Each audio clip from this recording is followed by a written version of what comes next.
Casimir Davis here with Submission Ready with Chris Weidman ahead of UFC 230, brought to you by Musashi. Chris, back at Madison Square Garden, we have to ask, a few days out from the fight, how's it feel? Sacred grounds here. Yes, it is, man. I feel great. Getting ready to cut that weight. I feel confident. I'm prepared. Honestly, I've never felt better. Comfortable everywhere, jiu-jitsu, striking. So basketball skills were pretty good as well at the open workouts. The Knicks enforcer, you mentioned. Yes, I wouldn't mind becoming the Knicks enforcer when I'm done with the UFC. So we'll see if they could afford me. Well, let's talk about Luke Rockhold not making this fight. I mean, what was your reaction when you found out that this fight wasn't going to be happening? It kind of looked like Luke was really looking forward to fighting you again, and you were really excited about fighting him here at Madison Square Garden as well. Was it difficult to sort of find out about the news of him not being able to make it? Yeah, at first I was really well prepared for Luke, and I wanted that rematch. So when I got the phone call that he was out, I was definitely bummed out a little bit. But then I started getting excited for Jacare. You know, the main goal for me is to become UFC champion, and whoever gets me to that title fight is who I'm down to fight. You know, I believe in the best in the world, and I got to be able to beat any of these guys anytime. And I've had more than a full training camp, so put anybody against me, and I got to be able to go out there and beat them. It's interesting because both Luke and Jacare, they're different fighters yet somewhat similar. Both great strikers, both very, very good on the ground. Who would you say is the stiffer test? I don't know. You know, I don't know. I think they're both. They definitely both bring a test. And competitively, you know, I was excited to test my skills against Luke and be able to right that wrong, my first loss ever. And I felt like I could go out there and do way better. Jacare is dangerous as well. They're both dangerous in similar ways. Like both have knockouts. You know, both could hit hard. Luke is a little bit longer, stands southpaw. Jacare kind of swings for the fences more. Luke has better cardio than Jacare. They both are really good with jiu-jitsu and dangerous on the floor.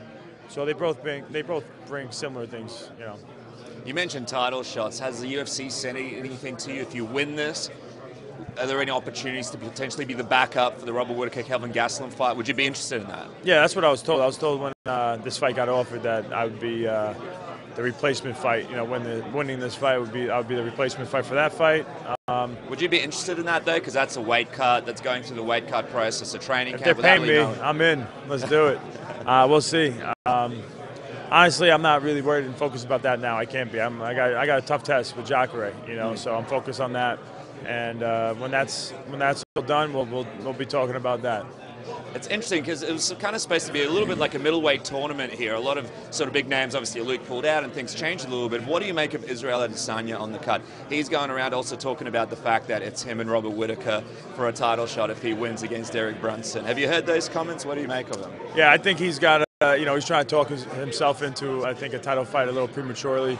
Yeah, I don't think he's ever beat a top 5 guy. So, you know, let him step up and be a top 5 guy.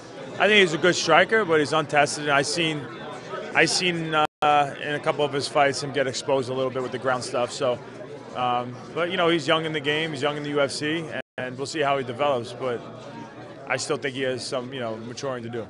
Do you think he gets past Brunson this weekend? If I had to put my money on it, probably.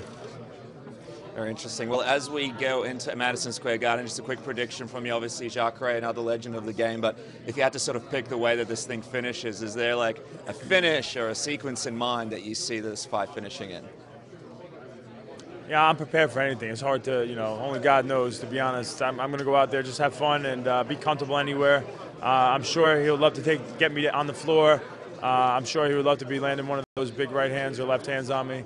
And I'm going to be prepared for it all, you know. And I'm the longer guy. I can keep out the ends of my punches, line them up for big shots. And, you know, grappling is kind of my thing, too. So we'll see. If I decide to take it to the floor, I'll take it to the floor.